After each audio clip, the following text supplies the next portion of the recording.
Good morning everyone. आज हम बात करेंगे एंजाइटी डिसऑर्डर के बारे में। बेसिकली एंजाइटी डिसऑर्डर क्या होता है? एंजाइटी डिसऑर्डर जो है वो निराशा व दुख से जन्म लेता है। यानी कि जब हम बहुत परेशान होते हैं या जब हम बहुत दुखी होते हैं, निराश होते हैं अपनी लाइफ से, तब जो है वो हमें एंजाइटी होती है। डिसऑर्डर नहीं, हम इसे एंजाइटी कहेंगे। तो हमें एंजाइटी कब होती है? जब हम बहुत दुखी होते हैं या निराश होते हैं या हमारा कोई काम नहीं होता है या हम किसी काम को करने के लिए बैठते हैं और वो पूरी तरीके से नहीं हो पाता है या ढंग से नहीं हो पाता है, जैसी हमारी इच्छा होती है उसके अनुरूप नहीं हो पाता है, तो हम निराश हो जाते हैं और तो वहीं से एंजाइटी जो है वो स्टार्ट होती है। और आजकल की जैसी दौड़ भाग वाली ज़िंदगी में एंजाइटी होना बहुत आम बात है। मतलब इसमें कोई ऐसा एंजाइटी को दो तरीके से लिया जा सकता है, पॉजिटिव और नेगेटिव। तो पॉजिटिव एंजाइटी तो वो होती है कि जब हमें कोई प्रॉब्लम हो रही है या हमसे कोई चीज़ गलत हो गई है या हम अपने कार्य को बहुत बेहतर तरीके से पूर्ण नहीं कर पाए हैं, तो हम को एंजाइटी होती है और हम फिर दोबारा नई तैयारी के साथ उस कार्य को फिर से करने के लिए तैयार होते हैं और उस कार्य को पूर्ण करते हैं। तो ये पॉजिटिव एंजाइटी है, जहाँ पर जैसे कि हमें जब एंजाइटी हुई तो हमने उसे पॉजिटिव वे में लिया और हमने फिर दोबारा से तैयारी करके उस कार्य को पूर्ण किया, तो इसे हम पॉजिटिव एंजाइटी कहते हैं। लेकिन वहीं दूसरी तरफ एक एंजाइटी ऐसी है जो नेगेटिव होती है। जब हमारे कार्य पूर्ण नहीं हो पाते हैं या जैसा हम अपेक्षा कर रहे हैं या जैसा हम चाहते हैं उसके अनुरूप नहीं हो पा रहे हैं, तो हम आगे कुछ उसमें कुछ करने की बजाय बस सिर्फ उसी चीज़ को लेकर के हम बैठ जाते हैं या उसी चीज़ के बारे में हम बार बार सोचने लगते हैं कि यार मैंने शुरू किया था और ये ख़त्म नहीं हो पाया या ये अच्छे से नहीं हो पाया, मुझसे गलती हो गई, और हम बस वही सोचते जा रहे हैं लेकिन हम उसको ठीक करने का कोई प्रयास नहीं कर रहे हैं। तो वहाँ पर ये नेगेटिव एंजाइटी है, क्योंकि यहाँ पर क्या हो रहा है, हमारा बिहेवियर इफेक्ट हो रहा है। उस वो जो हमारी सोच है या जो वो हमारे थॉट्स हैं उसकी वजह से हमारे जो हमारी डेली लाइफ है वो भी डिस्टर्ब हो रही है, तो उसे हम नेगेटिव एंजाइटी कहते हैं। और जैसे कि आजकल की ज़िंदगी है, दौड़ भाग भरी ज़िंदगी है और हम एक दूसरे से आगे निकलने की होड़ में लगे रहते हैं। हमें विश्वास की कमी है, रिश्तों में हम विश्वास नहीं कर पाते, बहुत जल्दी हम विश्वास नहीं कर पाते हैं और हम अपनी ही ज़िंदगी में लीन रहते हैं। किसी तरीके का कोई हमारा समाज से बहुत ज़्यादा इंटरेक्शन नहीं रहता है, क्योंकि आजकल जो इंसान है वो अपने आप में रहने वाला हो गया है। जैसे हम अपने पड़ोसियों को बहुत अच्छी तरीके से नहीं जानते हैं, बहुत कॉमन सी लाइफ, सिर्फ अपनी फैमिली तक हम सीमित रहते हैं, समाज के प्रति हमारा बहुत ज़्यादा कोई योगदान नहीं रहता है। तो ऐसे में एंजाइटी होना बहुत आम बात है। और जब हम अपनी भावनाओं को नज़रअंदाज करते हैं या अनदेखा करते हैं तो वही हमारे दुख का कारण बनती हैं और यही नज़रअंदाज किए जाने के कारण ये निराशा और दुख जो है वो एंजाइटी का रूप ले लेता है। अच्छा, एंजाइटी में हमें हर समय ऐसा लगता है कि कहीं कुछ गलत, मतलब इस बात का डर लगा रहता है कि कुछ गलत होने वाला है। हमें बहुत घबराहट होती है, पैनिक अटैक आते हैं और एंजाइटी के दौर में व्यक्ति को हर समय चिंता, डर व घबराहट महसूस होती है। इसके अलावा कुछ फिजिकल सिम्टम्स भी होते हैं, जैसे उल्टी आना, जी मिचलाना, हार्ट बीट का तेज होना या फिर सांस फूल जाना। इस तरीके के कुछ फिजिकल सिम्टम्स भी होते हैं। तो जब भी आपको इस तरीके का कुछ महसूस हो तो उसे इग्नोर ना करें, ज़रूर डॉक्टर के पास जाएं, डॉक्टर से सलाह लें। या कोई भी चीज़ आपको बहुत ज़्यादा परेशान करती है तो अपने नियर या डियर वन से, किसी से भी आप शेयर करें चीज़ों को, तो आपको जो आपका एंजाइटी लेवल है वो कम होगा। क्योंकि जब कोई भी विचार अपने निश्चित स्तर से आगे बढ़ता है ना, तो वो हमेशा एंजाइटी का स्वरूप ले लेता है।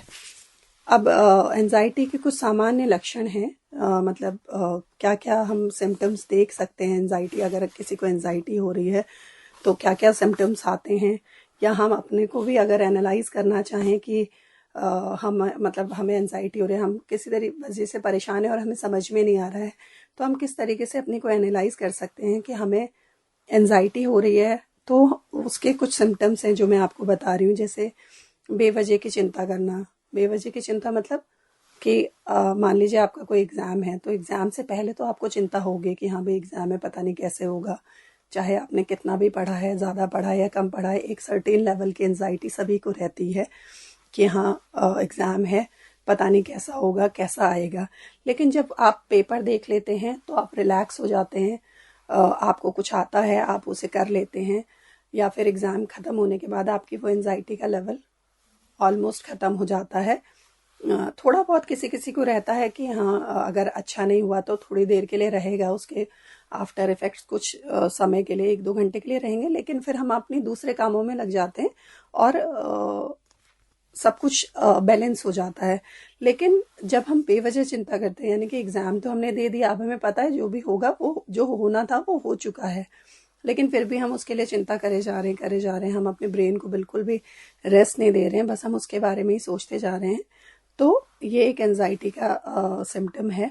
इसके अलावा हमारी हार्ट बीट तेज हो जाती है, हमारी चेस्ट में खिंचाव सा हमें महसूस होता है, एक ऐसा पेन रहता है जैसे कुछ अंदर से खिंच रहा है, हमारी सांस फूलने लगती है।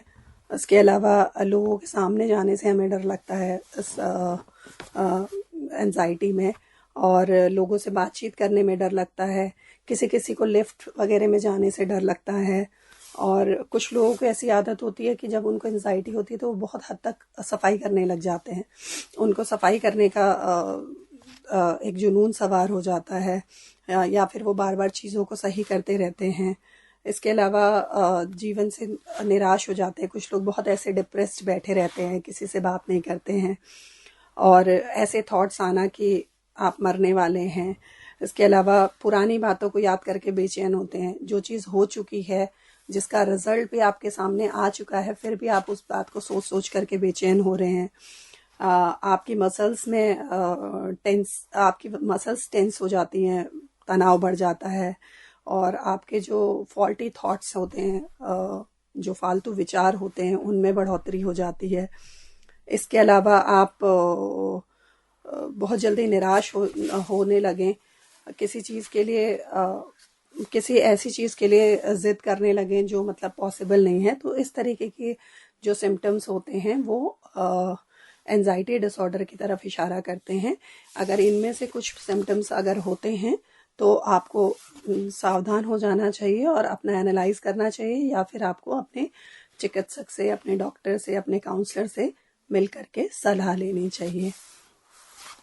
अब मैं आपको इसमें बताती हूँ कि जो एंजाइटी डिसऑर्डर है वो कितना सीवियर है, क्योंकि एंजाइटी डिसऑर्डर जब हम साइकोलॉजी पढ़ते हैं तो एक टर्म आता है DSM-5, यानी कि diagnostic and statistic manual of mental disease और मेंटल डिसऑर्डर।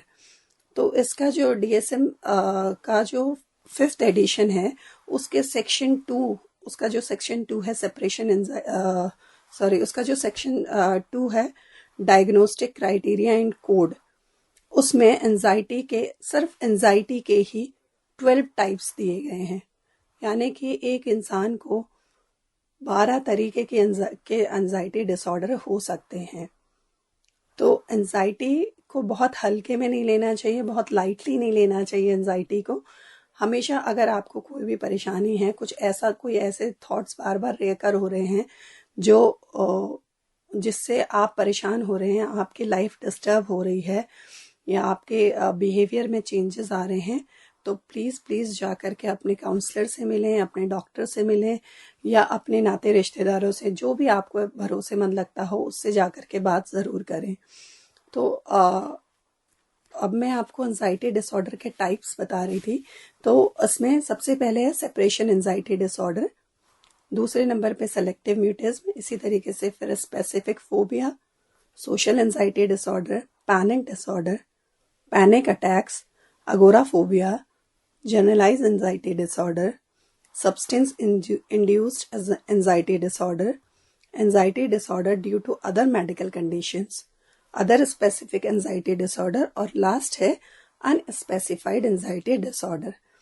तो ये जो मैंने अभी आपको नाम बताए हैं, ये सभी एंजाइटी डिसऑर्डर्स हैं, और इनके अलग अलग सिम्टम्स होते हैं, अलग अलग साइंस होते हैं, जो कि हम अब आपको आगे आने वाली श्रृंखलाओं में बताएंगे। तो अब मैं आपको बताती हूँ कि इसके कॉजेज़ क्या होते हैं। एंजाइटी डिसऑर्डर, जो नॉर्मल हम एंजाइटी, अभी हम केवल एंजाइटी डिसऑर्डर की बात कर रहे हैं, और इससे पहले जो मैंने आपको बताया वो टाइप्स ऑफ एंजाइटी डिसऑर्डर हैं, जिनका हम आगे आने वाली श्रृंखलाओं में बात करेंगे, जिनके बारे में हम बात करेंगे आगे आने वाली श्रृंखलाओं में। तो अब मैं आपको एंजाइटी के कॉजेज़ बताती हूँ कि क्या क्या कारण रहते हैं जिनकी वजह से एक इंसान को एंजाइटी डिसऑर्डर हो सकता है। तो देखिए, पहला कारण है ज़्यादा चिंता करना। कुछ लोग होते हैं जो छोटी छोटी सी बातों को ज़्यादा सोचने लगते हैं। तो ये जो छोटी छोटी सी बातें हैं, हमें उसके बारे में बहुत ज़्यादा सोचना नहीं चाहिए। कोई चीज़, कोई सिचुएशन आपके सामने आई, आप जितना बेहतर एक्ट कर सकते थे उसके बारे में, आपने उसके बारे में उतना बेहतर एक्ट किया, या आप उसके लिए जितना कुछ कर सकते थे आपने वो सब किया। आप कभी भी, कोई भी इंसान अपने किसी भी सिचुएशन के लिए अपना 100% ही देता है, लेकिन हाँ, अगर वो चीज़ सॉल्व नहीं हो रही है या वो प्रॉब्लम सॉल्व नहीं हो रही है, तो उसमें घबराने वाली जैसी कोई बात नहीं है, या ज़्यादा चिंता करने वाली जैसी कोई बात नहीं है। आप दोबारा से मेहनत करके उस कार्य को कर सकते हैं और अपने लक्ष्य को पा सकते हैं। तो जब हम चिंता ज़्यादा करते हैं तो वो एंजाइटी में कन्वर्ट हो जाती है। ये एंजाइटी का एक बड़ा लक्षण होता है। और आप अगर ये छोटी छोटी बातों को बार बार सोचते रहेंगे तो आप जो अपने इम्पॉर्टेंट काम हैं, जो आपके इम्पॉर्टेंट वर्क्स हैं, उनको आप बहुत अच्छी तरीके से नहीं कर पाएंगे। इसके अलावा दूसरा कॉज है, कुछ ऐसी तनावपूर्ण घटनाएं हो जाती हैं या कुछ ऐसी सिचुएशंस हो जाती हैं जिसकी वजह से व्यक्ति को एंजाइटी हो जाती है। जैसे किसी के ऊपर बहुत ज़्यादा वर्कलोड होता है, या किसी आपके किसी नियर या डियर वन का कोलैप्स हो जाना है, या आपका ब्रेकअप हो जाना है। इस तरीके की घटनाओं से भी लोगों के अंदर एंजाइटी होती है। इसके अलावा फैमिली हिस्ट्री एक बहुत बड़ा कारण है। अगर किसी की फैमिली में इस तरीके की मानसिक समस्याएं या मानसिक विकार जुड़े हुए हैं, तो उनको जो है वो एंजाइटी डिसऑर्डर जल्दी होने की संभावना होती है। जैसे कि ओसीडी है, ऑब्सेसिव कंपल्सिव डिसऑर्डर है, वो एक पीढ़ी से दूसरी पीढ़ी में जाता है। ऐसा साइंस के द्वारा कहा गया है। ये एक हेरिडिटरी डिजीज है। तो अगर फैमिली हिस्ट्री है किसी की इस तरीके की और उसको थोड़ी सी भी प्रॉब्लम होती है तो उसको तुरंत डॉक्टर से सलाह लेनी चाहिए। इसके अलावा कुछ अन्य कुछ लोगों को कुछ सर्टेन बीमारियां होती हैं, जैसे कि थायराइड है, दमा है, डायबिटीज़ है, हार्ट डिजीज़ हैं। तो ऐसे लोग भी एंजाइटी की चपेट में ज़्यादा आ सकते हैं, क्योंकि वो अपनी बीमारी की वजह से परेशान रहते हैं। तो धीरे धीरे उनके अंदर वो चिंता होने लगती है और वो धीरे धीरे बढ़ते बढ़ते डिप्रेशन में आ जाते हैं और एंजाइटी उनको हो जाती है। इसके अलावा कुछ लोग नशा करते हैं, जैसे नशे की जिनको आदत होती है, नशे का इस्तेमाल करने से भी एंजाइटी डिसऑर्डर हो सकता है। क्योंकि कई लोग कहते हैं जैसे अगर बहुत गम है या कोई बहुत ज़्यादा दुख है तो नशा कर लो, आपका दुख चला जाएगा। तो यकीन मानिए ऐसा कभी नहीं होता है कि नशा जो है वो एंजाइटी का इलाज कर सके। नशे का जो इस्तेमाल होता है वो आपकी और तकलीफ़ों को बढ़ा देता है। वो कभी भी आपको एंजाइटी से दूर नहीं कर सकता, क्योंकि नशा एक सर्टेन पीरियड तक ही रहता है। उसके बाद जब वो खत्म होता है तो आपको फिर से जो है वो फिर से एंजाइटी होने लगती है, और वो आप एक लेवल ऊपर ही होती है, कभी भी उससे कम नहीं होती है। ठीक है। इसके अलावा अगर आपके पर्सनैलिटी से जुड़े हुए कोई डिसऑर्डर्स हैं, अगर पर्सनैलिटी डिसऑर्डर कुछ आपको उस तरीके के हैं, तो भी आपको एंजाइटी डिसऑर्डर हो सकता है। इसके अलावा एंजाइटी से क्या क्या एंजाइटी, अगर आपको एंजाइटी है तो उसका क्या अफेक्ट आपकी लाइफ में पड़ता है। अब हम इसके बारे में बात करेंगे कि अगर आपकी लाइफ में मतलब अगर आपको एंजाइटी है तो आपकी लाइफ किस तरीके से अफेक्ट होती है। तो सबसे पहले तो इंसान जो है वो बहुत जल्दी उत्तेजित हो जाता है। जैसे क्योंकि हमारा जो सहानुभूतिक तंत्रिका तंत्र है वो जब हम एंजाइटी में होते हैं ना, तो हमारा सहानुभूतिक तंत्रिका तंत्र बहुत तेज़ी से काम करने लगता है, जिसकी वजह से हमारी हार्ट बीट बहुत बढ़ जाती है, हमें पसीना आने लगता है, हमारे हाथ पैर कांपने लगते हैं, मुंह सूखने लगता है। तो हम बहुत ज़्यादा इम्पल्सिव हो जा सॉरी हम बहुत ज़्यादा परेशान हो जाते हैं, और उसकी वजह से हम उत्तेजित हो जाते हैं। हम एकदम से, अगर कोई डर की सिचुएशन है, तो या तो हम डांटना शुरू कर देते हैं बहुत ज़ोर ज़ोर से, या चिल्लाना शुरू कर देते हैं। तो हम जो अफेक्ट होता है वो ये होता है कि हम बहुत ज़्यादा उत्तेजित हो जाते हैं। इसके अलावा दूसरा है घबराहट होना।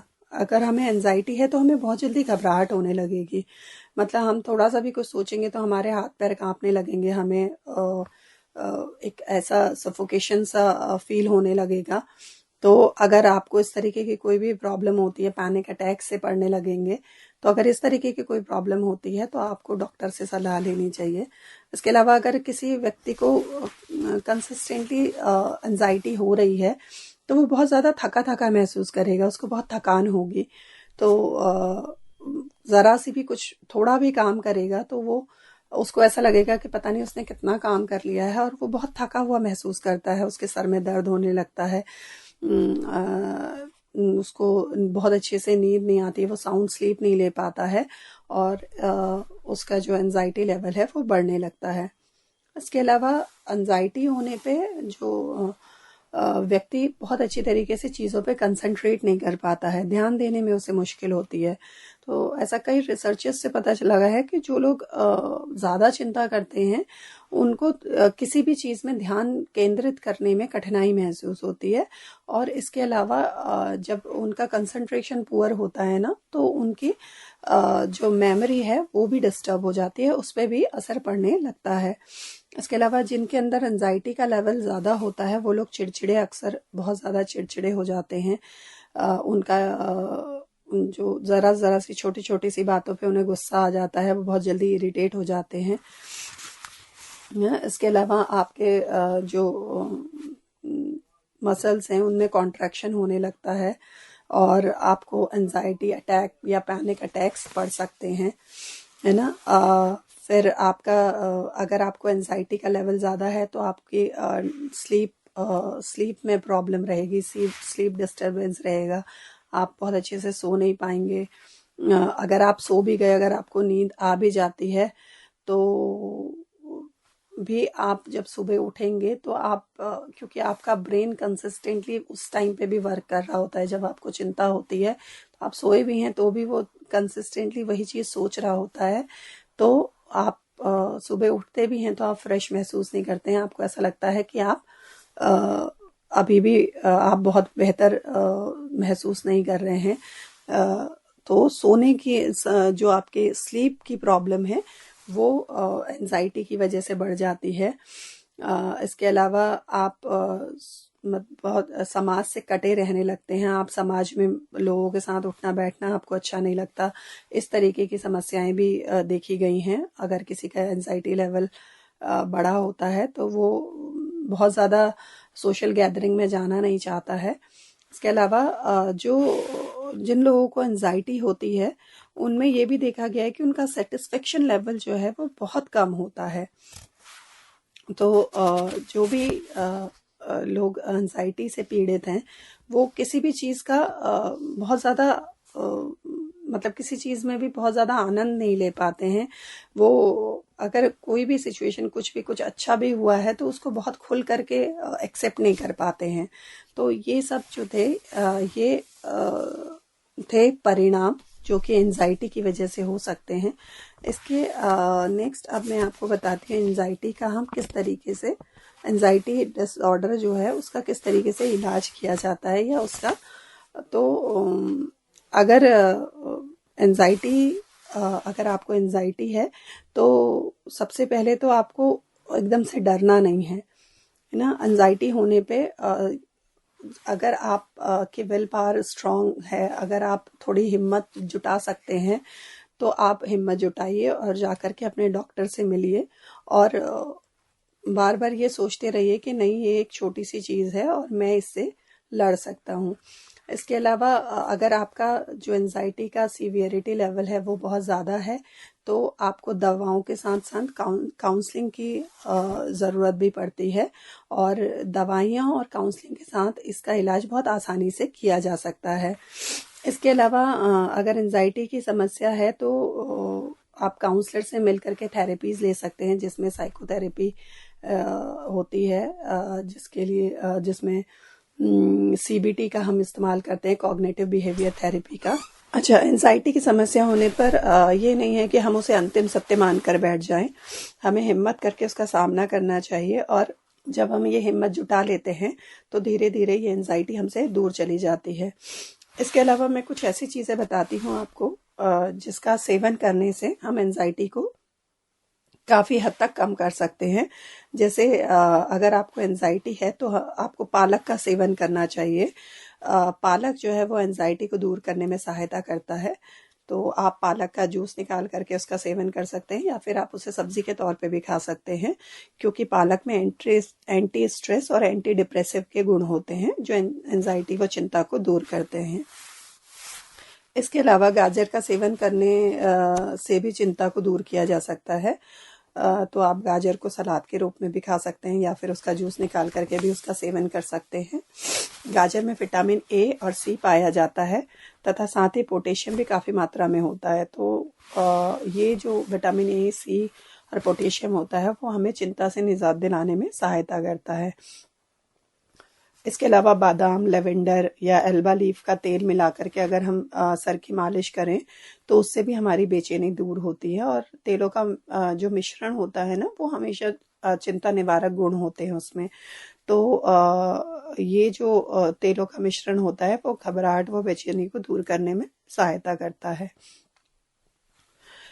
इसके अलावा एंजाइटी को दूर करने के लिए हम जायफल की भी सहायता ले सकते हैं। जायफल एक ऐसा मसाला है जो हर किचन में उपलब्ध होता है, तो इसका हम पाउडर बना करके नाश्ते व खाने के दौरान इसका इस्तेमाल कर सकते हैं। और जायफल का जो तेल होता है वो भी हमारा मूड ठीक करने में इस्तेमाल किया जाता है। कई जगह पे जब अरोमा थेरेपी की जाती हैं तो उनमें जायफल के तेल का इस्तेमाल किया जाता है।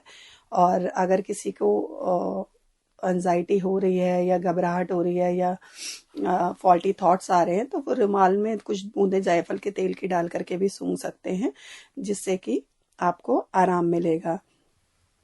तो अंत में बस इतना ही कि स्वस्थ रहें, सुरक्षित रहें, क्योंकि चिंता करने से कोई लाभ नहीं होता है। जैसे कि कबीरदास जी कह गए हैं कि चिंता से चतुराई घटे, दुख से घटे शरीर, पाप से लक्ष्मी घटे, कह गए दास कबीर। तो thank you so much. Anxiety के बारे में इतना ही। अब आगे हम एंजाइटी डिसऑर्डर्स के अंदर जितने भी सब डिसऑर्डर्स हैं जिनके बारे में मैंने आपको बताया था, आगे की श्रृंखला में उसके बारे में वार्ता करेंगे। Thank you so much.